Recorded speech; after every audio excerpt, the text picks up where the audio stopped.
शिरवळ येथील छत्रपती शिवाजी महाराज चौकात नागरिकांनी शांततापूर्ण पद्धतीने निषेध आंदोलन केलंय। यावेळी महिलांसह युवक आणि विविध क्षेत्रातील मान्यवर मोठ्या संख्येने सहभागी झाले होते। नागरिकांनी घटनेविरोधात संताप व्यक्त करत आरोपीला तात्काळ कठोर शिक्षा द्या अशी जोरदार मागणी केली आहे। या दरम्यान पीडितेला श्रद्धांजली अर्पण करत 2 मिनिटे शांतता पाळण्यात आली। संपूर्ण परिसरात भावनिक वातावरण निर्माण झालं होतं। घटनेच्या पार्श्वभूमीवर कोणताही अनुचित प्रकार घडू नये यासाठी पोलीस प्रशासनाकडून चौकात कडेकोट बंदोबस्त ठेवण्यात आला होता। त्यामुळे आंदोलन शांततेत पार पडले। यानंतर नागरिकांच्या वतीने शिरवळ पोलीस ठाण्याचे पोलीस निरीक्षक यशवंत नलावडे यांना निवेदन सादर करण्यात आले। या निवेदनात आरोपी विरोधात जलद गती न्यायालयात खटला चालवून कठोर शिक्षा देण्याची मागणी करण्यात आली आहे। तसेच भविष्यात अशा घटना टाळण्यासाठी ठोस उपाययोजना राबवण्याची मागणीही करण्यात आली आहे। यावेळी महिला प्रतिनिधींनी समाजातील सुरक्षिततेबाबत चिंता व्यक्त करत कठोर कायद्यांची गरज अधोरेखित केली आहे। दरम्यान शिरवळमधील या निषेध आंदोलनातून नागरिकांनी एकजूट दाखवत न्यायासाठी आवाज उठवला असून प्रशासनाच्या पुढील कारवाईकडे सर्वांचं लक्ष लागलंय। नाशिकची असो नाहीतर इतर कोणतीही असो, एक मी पाहतीये की आपण अशा ज्यावेळेस घटना घडतात त्याला जातीय रंग न देता असे नराधम प्रत्येक जाती धर्मात कुठं ना कुठं आहेत आणि होते।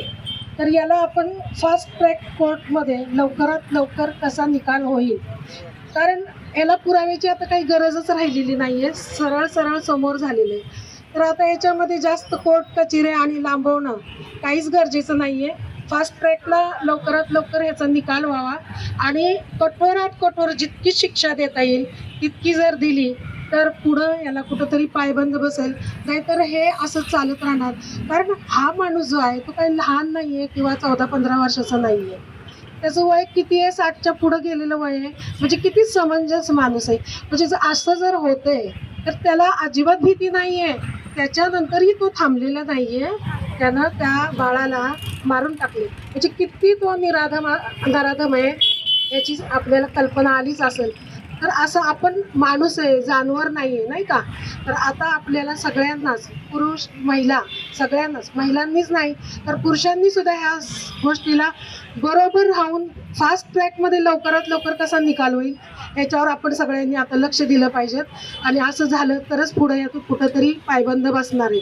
कारण आपण असं म्हणून फास्ट दिलं पाहिजे हे तर होत नाही हो कुठं रस्त्यावर आतापर्यंत सुद्धा काही वाटलं नाही। इतकी जर निष्ठुर माणसं असतील त्यांना या जगात जगण्याचा अधिकार सुद्धा नाही, अशा पद्धतीने त्यांना शिक्षा झाली पाहिजे। नक्कीच की आपल्या सरकारने सांगितले फास्ट ट्रॅक कोर्टामध्ये चालवून त्याला शिक्षा लवकरात लवकर होईल। पण खऱ्या अर्थाने डॉक्टर साहेब आज जे आपण सर्व निषेध मोर्चे वगैरे करतो हे केले, अशी घटना घडल्यानंतर आपण एकत्र येतो, पण खऱ्या अर्थाने आपल्याला समाजात जनजागृती करण्याची गरज आहे किंवा शासनाला जर जाग आणायची असेल तर हे जी हाच जर नराधम आज पहिल्या गुन्ह्यातून सजा भोगत असताना त्याला पेरोलवर रजा मिळाली, रजेवर तो आला, तर खऱ्या अर्थाने हे असले कायदे बदलणं गरजेचं आहे की एकदा जर शिक्षा झाली तर त्याला बाहेर नाही, त्या शिक्षेतच तो राहिला पाहिजे। असे कायदे करण्यासाठी किंवा शासनाने इतर कायदे बदलत असताना संविधान मधले आपले कायदे बरेच जुने झालेले की त्याच्यावर पळवाटा गुन्हेगारांना सापडतात, तर ते कायदे बदलले पाहिजेत। म्हणून खऱ्या अर्थाने आपण सह्यांची मोहीम राबवून शासनाच्या प्रतिनिधींना दिली पाहिजे आणि शासनापर्यंत आपल्या भावना कळल्या पाहिजेत। अशासाठी सुद्धा आदेशराव आपल्याला काही वेळा सह्या घेऊन हे कायदे बदलले पाहिजेत। 1 मेला जी घटना घडली त्या घटनेच्या पूर्ण श्रद्धांजलीच्या शोक सभेच्या माध्यमातून आपण एकत्र जमलेलो आहोत।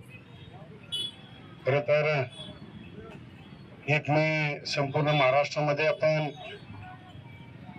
107 हुतात्म्यांनी आपल्या प्राणाचे बलिदान देऊन संयुक्त महाराष्ट्राची स्थापना करण्यासाठी बलिदान दिले एकीकडे, आणि दुसरीकडे एका लहानग्या चिमुरडीवर अत्याचार करून तिचा दगडाने ठेचून हत्या केली, अशी दुर्दैवी घटना त्या दिवशी घडली।